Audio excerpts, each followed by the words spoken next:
Je vous propose cet exercice dans lequel on va faire l'étude d'une suite implicite. Donc, je vous laisse découvrir l'énoncé. Vous pouvez appuyer sur pause pour relever les éléments importants de l'énoncé. Et comme d'habitude, je vous encourage à faire la recherche et puis à revenir vers la vidéo pour voir la correction. Voilà. Donc, on a cette fonction qui est une fonction polynôme simple définie pour les entiers naturels n, c'est-à-dire qui va dépendre de l'entier n. Donc, l'expression de la fonction, c'est fn de x égale x à la puissance 5 plus nx moins 1. Et donc, dans la première question, on nous demande de montrer que cette fonction réalise une bijection de R vers un ensemble à déterminer. Donc, voilà les éléments qu'on peut donner.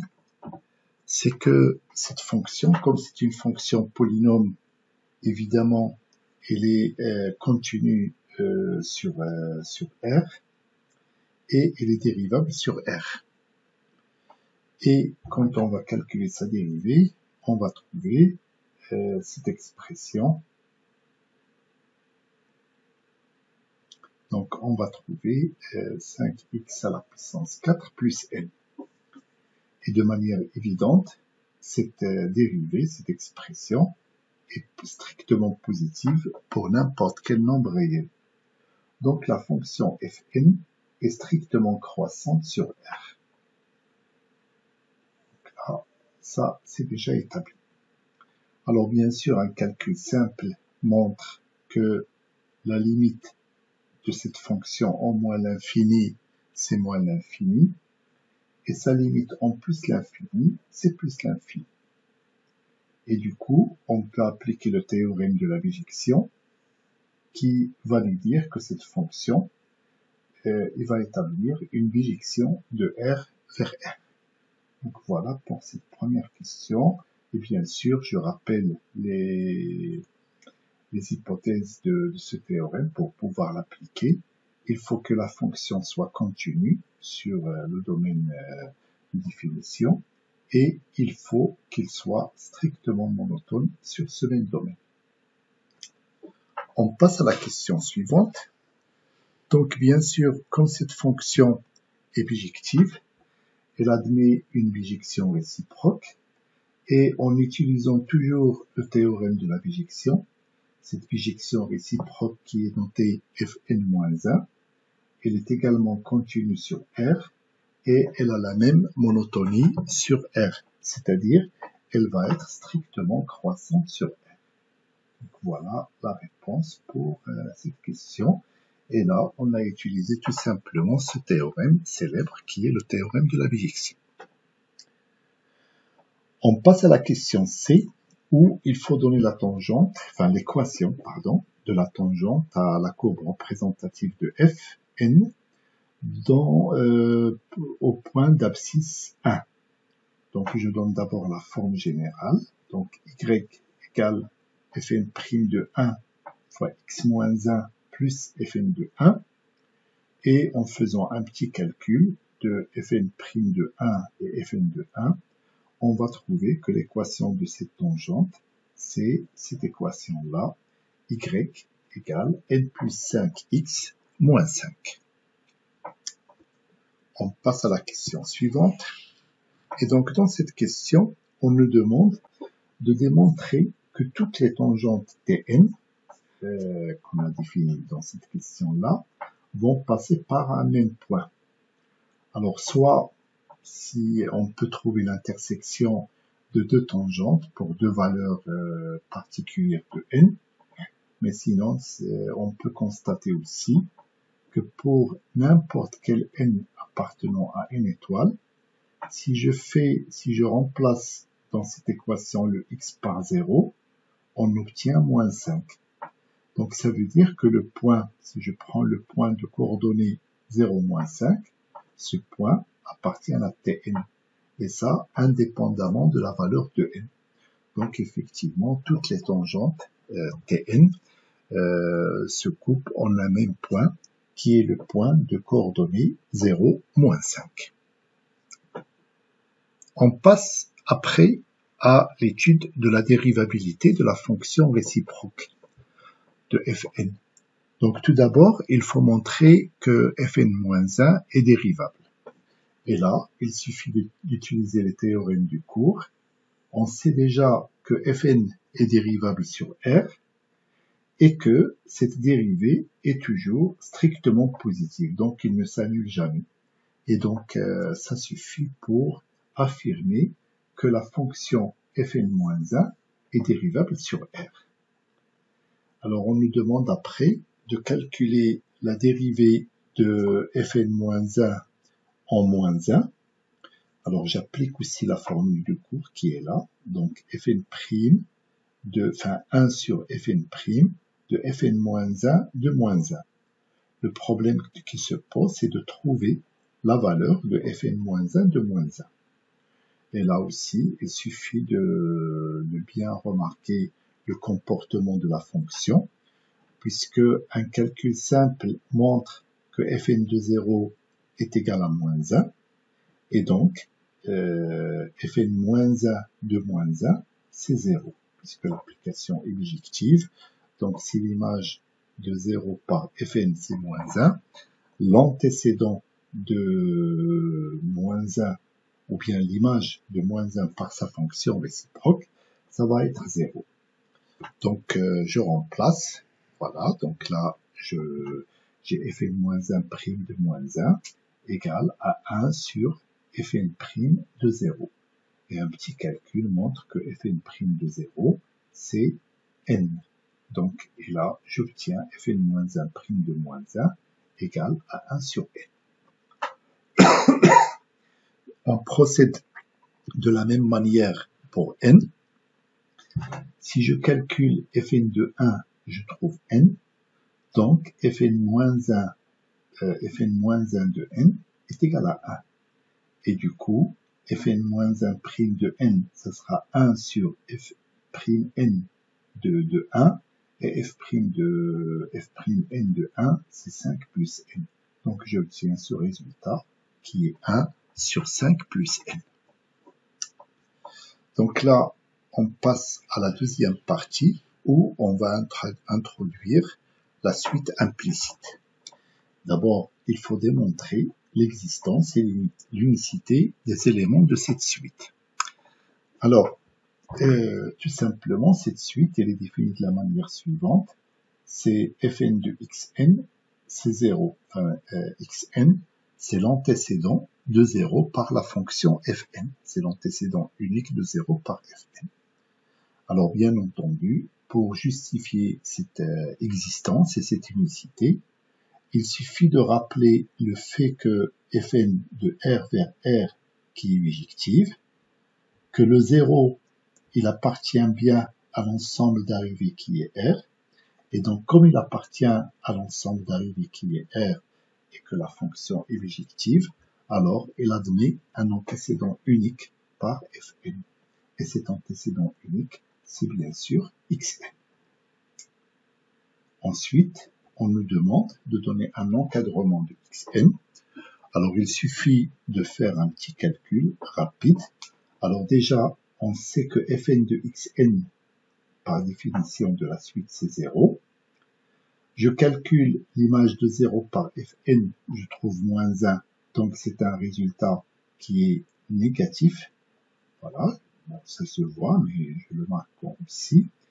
Et puis après, si je calcule Fn de 1, je trouve n, donc qui est évidemment un résultat qui est strictement positif. Et donc, comme Fn est strictement croissante sur R, eh bien, on n'a pas le choix, évidemment, le 0 est strictement inférieur à xn, qui est à son tour strictement inférieur à 1. Et donc, ça montre le résultat demandé. Ensuite, il faut trouver une valeur approchée de x1 et de x2. Alors, je rappelle d'abord que x1 est défini de la manière suivante, c'est que f1 de x1 égale 0. Et puis là, f2 de x2 est égal à 0. Donc, dans un premier temps, je vais programmer soit sur la calculatrice, soit sur un tableur, la fonction f1 qui est définie par f1 de x égale à x5 plus x moins 1.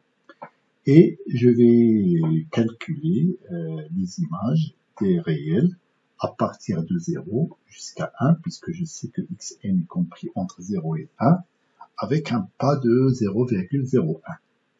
Et là, je constate que si je calcule f1 de 0,75, je trouve un résultat qui est négatif.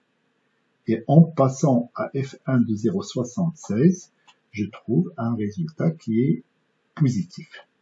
Et donc, comme la fonction est strictement croissante, f1 comme fn, sur R, alors évidemment, ça montre que x1 est compris entre 0,75 et 0,76.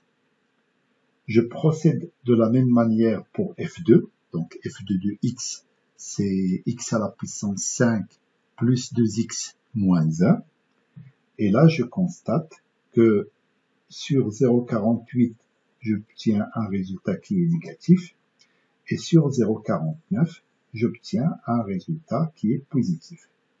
Donc, pour les mêmes raisons, je peux dire que x2 est compris entre 0,48 et 0,49.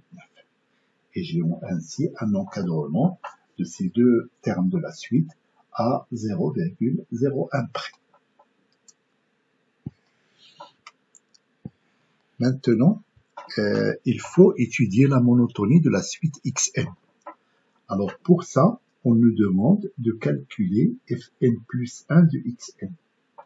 Donc je remplace, donc ça va donner xn à la puissance 5. Et là, au lieu d'avoir n, j'aurai n plus 1 fois xn moins 1. Ensuite, il suffit de développer et de mettre ensemble x à la puissance 5 plus n xn, et puis moins 1, et puis plus loin, plus xn ici. Et là, en faisant ça, je constate que j'obtiens ici xn à la puissance 5 plus n de xn moins 1, j'obtiens tout simplement fn de xn. Et je sais par définition que fn de xn, c'est 0. Donc, fn plus 1 de xn, ça va être égal à xn. Alors bien sûr, mon objectif, c'est de savoir est-ce que ce résultat, est-ce que l'image de xn par la fonction fn plus 1, est-ce qu'elle est plutôt positive ou bien est-ce qu'elle est plutôt négative? Et bien là, il suffit de se rappeler que xn est strictement positif, donc fn plus 1 de xn est strictement supérieur à 0. Mais quand même, 0, je peux le remplacer par f, soit par fn de xn, mais là, comme j'utilise plutôt fn plus 1, je peux aussi le remplacer par fn plus 1 de xn plus 1. Et du coup, j'obtiens fn plus 1 de xn plus 1 est inférieur strictement à fn plus 1 de xn. Or, je sais que la fonction fn plus 1, comme la fonction fn d'ailleurs, est strictement croissante sur R. Donc, nécessairement, xn plus 1 est strictement inférieur à xn. Et ça, quand j'ai fait ça, je l'ai fait pour n'importe quel nombre entier naturel non nul. Donc, ça montre que la suite xn est décroissante, même je dirais, est strictement décroissante. Donc voilà, on a comme ça la monotonie de la suite. Maintenant, on va passer à l'étude de sa convergence. Alors, on a déjà la suite qui est décroissante, on vient de le voir, et on a vu dans une autre question qu'il est minoré par 0. Donc là, j'utilise le théorème de la convergence monotone, qui va me permettre de dire que la suite xn est convergente. Alors, il va converger vers un certain nombre réel que je vais appeler L, et donc je marque ça, limite lorsque n tend vers plus l'infini de xn est égal à L, et là, je mets les conditions que j'ai sur L. Alors, la première condition, comme la suite xn est bornée par 0 et 1, donc le L sera aussi compris entre 0 et 1, et comme la suite est décroissante, et donc minorée, alors elle est minorée en particulier par sa limite. Donc quel que soit n appartenant à une étoile, L est inférieur ou égal à xn. Là, j'utilise le fait que Fn est strictement croissant sur R, ce qui me permettra de dire que Fn de L est inférieur ou égal à Fn de xn. Or, Fn de xn, c'est quoi? C'est 0. Ça, c'est par définition de la suite xn. Et j'applique l'expression de Fn à L, donc ça va me donner L à la puissance 5 plus NL moins 1. Et là, j'obtiens que L à la puissance 5 plus NL moins 1 est inférieur ou égal à 0. Alors, je vais procéder à un raisonnement par l'absurde.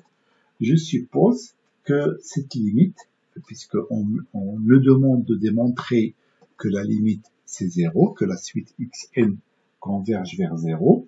Donc moi, pour montrer ça, je vais supposer le contraire. Je vais supposer que L est différent de 0. Et comme on a dit déjà que L est supérieur ou égal à 0, eh bien, je vais supposer que L est strictement supérieur à 0.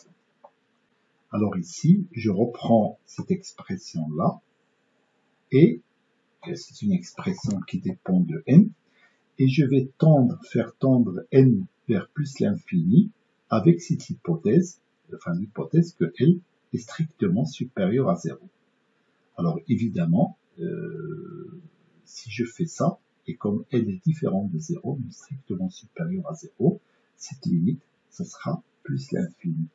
Ce qui est impossible, parce que pour n'importe quel entier n, L à la puissance 5 plus NL moins 1 est inférieur ou égal à 0. Donc la seule alternative qu'on a, c'est que L est égal à 0, et du coup, la limite, lorsque n tend vers plus l'infini de xn, égale 0.